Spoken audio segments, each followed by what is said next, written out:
Why hello there, my name is the J-Hat, and it's the end of the Modern Warfare crossplay beta. So I'd like to hear what you guys think of Warfare beta. To me, I've played the beta for the past 2 weekends, because I was playing on PlayStation 4, but I feel like this weekend, with crossplay enabled, higher level cap, more weapons to unlock, more attachments, I felt that you could see the game start to shine. Because in the first weekend, I don't know what it was, if I wasn't used to the controls or the movement system, but I was absolutely getting destroyed. I'm not saying that I'm a great Call of Duty player, but I can hold my own in most games. The past 2 games, World War II and Black Ops 4, I feel like I could, for the most part, in a public match, do pretty well, put up decent numbers, close to like a 2 KD or something like that. But I feel like in Modern Warfare, you have to work for your kills a little bit more, and it's not just about gun skill and who shoots first. I mean, it kind of is, but it's more about positioning and aiming and making sure you actually hit all of your shots. The first weekend is a little bit rough getting adjusted to the new movement system and the new gunplay, but the second weekend I feel like I got into my groove. Like I said, I still got wrecked some games, still got destroyed some games, but I had some decent games in there, and it felt more natural, felt more like Call of Duty. Getting used to the time to kill, positioning, maps. I still don't know all the maps, like as you can see in some of this gameplay. I get lost going around corners and whatnot, but I think that'll come with time. Now, as far as balancing, weapons were pretty viable. I didn't dip into a lot of the weapons. I used most of the assault rifles, the FAMAS or the FR556, whatever it's called, the M4A1, AK-47, and the M13, and those were all pretty viable. I didn't really use the Odin too much because I kind of stopped playing Sunday night, and that was when I hit 30. And all the SMGs were pretty decent as well up close. You had the MP5, classic MP5, the AUG, the MP7, and I felt like those were all pretty viable options. You could do pretty well with them depending on how you play and what attachments you use. And you also have the LMGs, which I didn't really use except for the L87. That one hits like a truck, but it's got a ton of recoil. I didn't use the snipers actually at all. I didn't touch the snipers or the shotguns. Sniper rifle was pretty good in the 2v2 alpha I played when I actually would use it in that mode. It felt pretty good. I know the ADS is kind of slow, but again, this is gonna kind of get used to the movement and the play style and how to use sniper rifles. So you can't run around and quickscope like you could in previous titles, such as Black Ops 4 you kind of could, and older CODs like Modern Warfare 2 and 3. Now, the gameplay is quite beautiful, if I do say so myself. Unfortunately, I captured this with my PlayStation, so quality might not be as good as if you're looking at it on a monitor or a TV. It's even 4K. In terms of crashes or bugs or anything like that, I didn't really see any of those. I know some people have had issues with joining lobbies with their friends whenever they get in a party in the game. It kicks them out, or they can't find a match after a single game, which is kind of a downer. I didn't have that problem at all. I played a few rounds with my friends and didn't really run into that.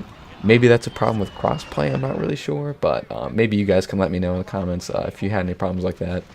Some of the concerns I do have about the beta are the maps, because some of them, the spawns can be quite iffy. Like I think you saw earlier in some of this gameplay, and Hackney Yard.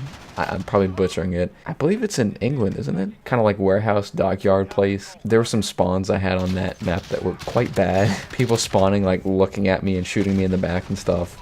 And some of that was in Team Deathmatch when they were spawn trapping, so maybe they could be worked on and improved just a bit. I think that would be a big help, because not quite as many as you'd think, but I had a few deaths that were like that, and they were quite annoying. Some of the larger maps don't really suffer from that as much, but I think this is one of the smaller maps from the beta, so it did suffer from those spawns. The kill streaks were fun to use. I didn't get many at all. I think the highest streak I didn't earn the chopper gunner or the VTOL. I think the highest one I earned was the Wheelson, which is, that is pretty powerful. It's just imagine like a like Wally, but with a fucking 20mm cannon on top. And it's kind of like the driving mechanics are kind of clunky, but he's still pretty fun to use, or the Wheelson's still pretty fun to use. I did pretty well with it. And the cruise missile, it's not as good as the Predator missile from Modern Warfare 2 or 3, because it's got that spin up time or the animation where it actually launches from the drone and has to come into the map. I found that some people could get inside before you could hit them with it, but I guess it's kind of to be expected with a 4 or 5 kill streak, depending on if you have hardline or not. The perks were, I mean, they tailored to whatever style of play you wanted, like Ghost would hide from radar and stuff. That's basically what I ran for the most part, sometimes hardline. The perks were pretty much all unique, and I feel like they'd all fit a certain play style. We'll have to see in the full game if we have any more or how they work. And moving back to kill streaks, well, sort of. The UAV was pretty good. I think it was a crutch. Maybe not for me, but it felt like it sometimes. The minimap without the red dots when enemies are firing is kind of disorienting because I'm just so used to it, and being able to figure out where the enemies are on the map and where I want to move on the map. A lot of times I found myself just looking around the map, just checking every corner because I wasn't sure where the enemy was going to be. I know it adds to focusing more on the gameplay instead of just staring at the radar hunting for red dots, but I'm just so used to it, and it's been ingrained in many COD players' brains since the original Modern Warfare, pretty much. Maybe if they added that, I doubt they will in the full game, but fingers crossed they do. We'll have to see how that plays. So the 32 player teams, the big domination map, I forgot what it was called.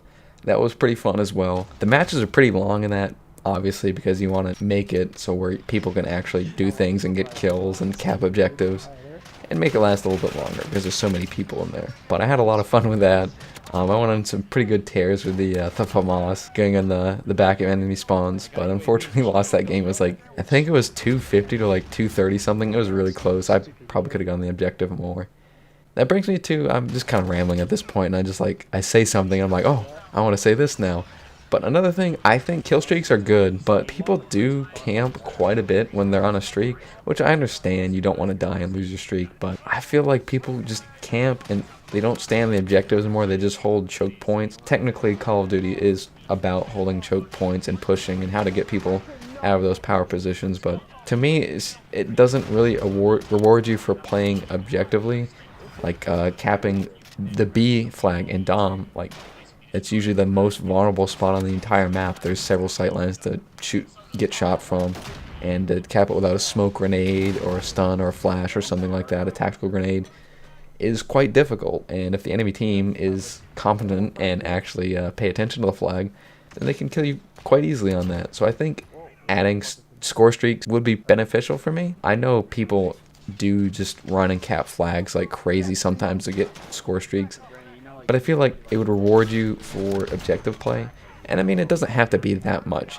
A kill could earn you, say, 100 points, whereas a cap could earn 30 or something like that, or on a neutral like 25, and then like on a contested flag like B or something like that, 50. But I think that it generally rewards players for playing the objective, and I think that was a good idea. But we'll see how kill streaks work. I'm just not very good, and I always run low streaks anyways, so what do I care?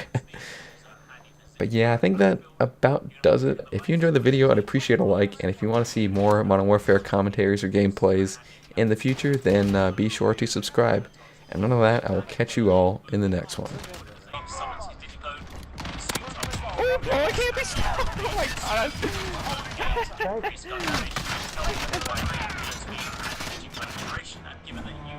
I think I won like 20 on that. Objective complete. Very good. Yo, you guys got shit on in your spawn. I'm sorry, GG's though. Yeah, fucking Coalition's got shit on. That's what happened. I don't know how I feel about fucking them that hard. Probably as good as your mom feels. Like, damn.